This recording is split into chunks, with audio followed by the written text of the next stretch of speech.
جو بات ہے، میں نے اپنے والد گرامی کو انتہائی شفیق پایا، ٹھیک، انتہائی شفیق.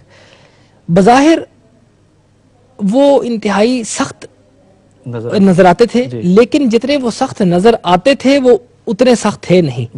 وہ انتہائی رقیق القلب تھے، انتہائی رقیق القلب. کوئی چھوٹی سی چھوٹی بات ہوتی تو ان پر ایک وہ رقت کی کیفیت طاری ہو جاتی. لیکن اس سے کہیں بڑھ کر وہ والد تو تھے ہی، لیکن وہ دوست تھے. وہ دوست تھے. وہ مجھے اکثر جس وقت میں ان کے پاس حاضر ہوتا تو وہ مجھے اکثر یار کہہ کر مخاطب کرتے. اچھا، یار وہ گل سننا، یار اے گل ہے، جی جی، اس ٹون میں وہ مجھ سے بات کرتے. تو اس انداز میں ہماری خانقاہ میں باپ بیٹے کا تعلق اس انداز میں کسی کا بھی نہیں رہا. اچھا، نہ حضرت تعالیٰ کا بابو جی سے رہا، جی، نہ بابو جی کا اپنے بیٹے سے رہا، نہ میرے دادا کا اپنے میرے والد صاحب سے رہا. یہ صرف یہ جو انداز تھا نا، اس انداز سے میرے والد اور میرا جو اپنا میرا تعلق تھا نا، وہ اس خاص یہ اس انداز میں تھا. یہ اور کسی انداز کوئی بھی ہو نا.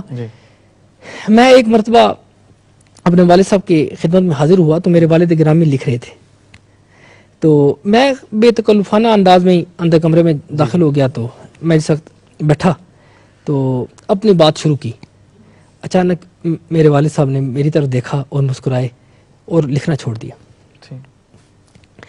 مختلف موضوعات پہ بات چلی تو میں نے کہا جی کہ آپ کی جو کمرہ ہے نا، اس میں جو آپ کی اشیاء ہیں یہ بڑی منتشر رہتی ہیں. کوئی چیز سلیقے سے طریقے سے رکھی نظر نہیں آتی. کوئی باہر سے آدمی آئے، آپ کا کمرہ دیکھے، آپ کو دیکھے، وہ کیا ایک تاثر لے گا کہ آپ کے کمرے میں کوئی چیز بھی سلیقے سے نہیں پڑی ہوئی.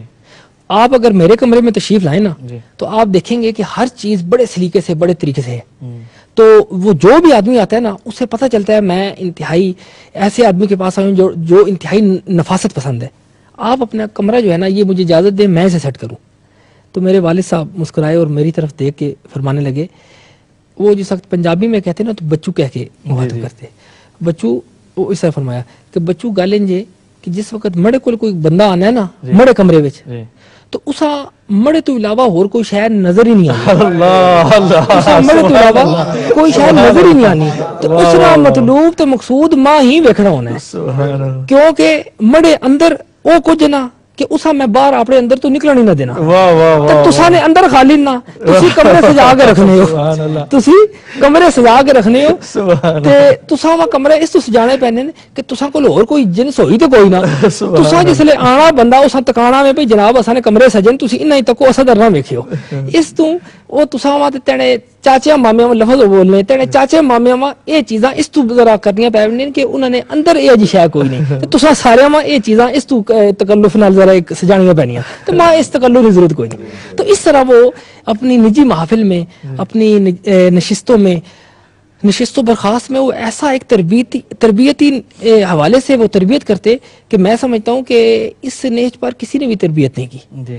ان کے قریب میں جس وقت جتنی مرتبہ بھی کوئی نہ کوئی چیز میں لے کر اٹھتا.